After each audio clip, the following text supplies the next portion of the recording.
défrayer la chronique cette semaine, Momar? Écoutez, moi je ne vais pas y aller par 4 chemins.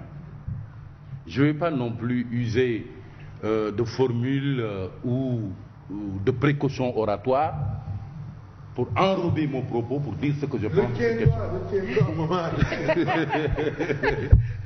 Moi, je considère. Voilà, moi, je considère que très sincèrement, il ne s'agit purement et simplement que d'une campagne de diabolisation, de décrédibilisation et de dénigrement à l'encontre d'Ousmane Sonko.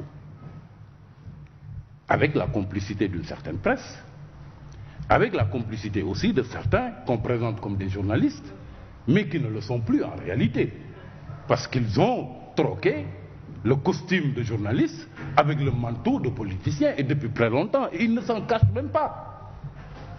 À partir de ce moment-là, moi je considère qu'on ne peut pas comprendre que comme par enchantement et subitement, que des affaires se mettent à pleuvoir contre Sonko, qui, faut-il le rappeler, a la particularité d'être un candidat à la présidentielle qui a passé le filtre du parrainage, qui a le vent en poupe et qui a un discours anti-système qui dérange beaucoup.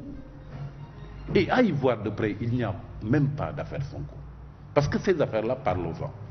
La première affaire, c'est cette histoire de 94 milliards à propos de transactions foncières, où c'est Sonko lui-même qui, le 4 mai, a adressé une plainte au procureur.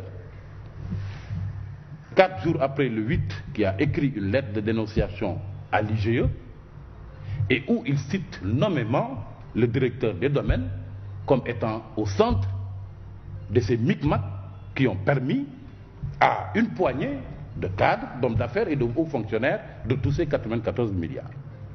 Mais écoutez, si Sonko avait quelque chose à voir avec ça, je crois qu'il ne prendrait pas l'initiative qui a consisté à adresser une plainte au procureur.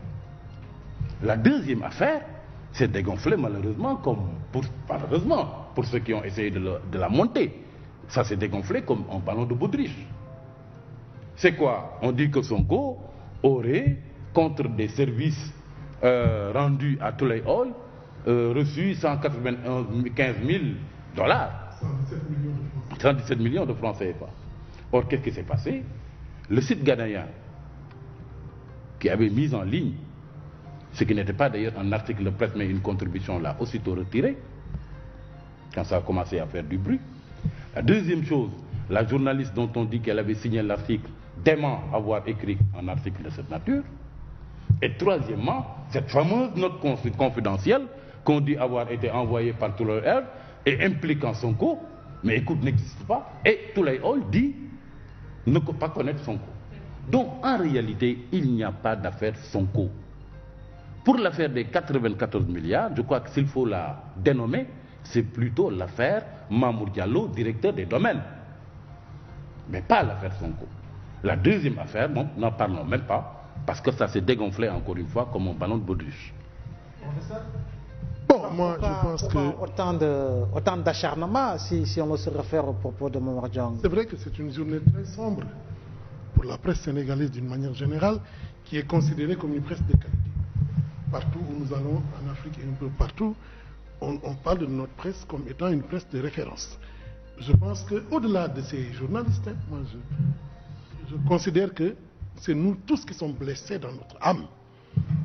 Parce qu'au-delà de ça, le public qui nous regarde, qui nous lit, qui nous écoute, il va considérer que c'est une empreinte posée par la presse sénégalaise.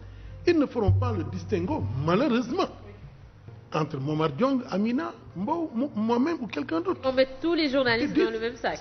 C'est le journalisme bashing. C'est-à-dire pour eux, la presse ne dit pas la vérité. La presse n'est pas digne de confiance. La preuve, telle année, tel jour, tel journaliste a fait ça, tel journaliste a fait ça.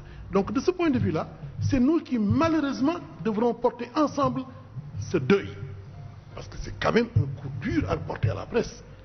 Qu'on en arrive à cette situation-là, dans les conditions dans lesquelles on est, dans le contexte aussi chargé, je pense que je conseille simplement à ceux qui sentent qu'ils ont trempé dans cette affaire en servant de service commandé, de s'imposer l'épreuve du miroir le matin.